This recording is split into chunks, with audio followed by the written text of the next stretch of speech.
ناصر فرحات النهارده. مش انت رحت الحنه؟ ايه؟ مش انت رحت الحنه؟ رحت بيني وبينك. طيب امال ايه بقى؟ انت امال ما فيش حد من الجماعه اي حد معاك؟ زي ما انت شايف كده والله. احنا بنقول يا رب. سلمك يا ابو حبيبي. تكرم حبيب قلبي يا رب. ربنا يسترك. الله يبارك لك يا رب. ربنا يسترك. ربنا يسترك يا رب. ايه بقى؟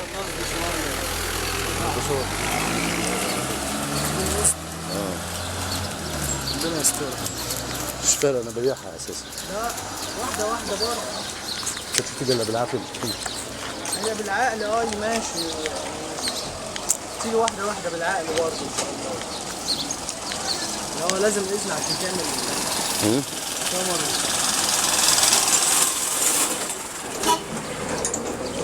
هي بص البلد لو وقفت صح هتلاقي كل حاجه تتحل باذن الله ان شاء الله. لكن السلبيه اللي فينا هي اللي مدمره الدنيا.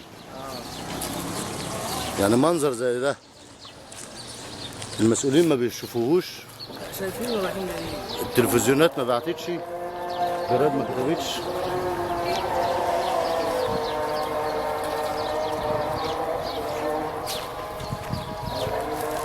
بس هو ليه ما كملش في النادي يا عم ريس؟ ما هو بيكمل. ايه؟ بيكملوا شغل. ما انا مصور اللي هم واقفين عليه كده. لا ليه المؤتمر النادي احسن؟ في الجواب. ايه؟ ليه ما بقاش في النادي احسن؟ النادي رفضوا.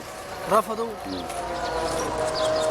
هذا عادي. المهم ان ادينا بنحاول نعمل اي حاجه وربك هو المعين. طب استاذنك طيب؟ ماشي بس النهارده ان شاء الله ما تسيبناش. لا ان شاء الله هتكون.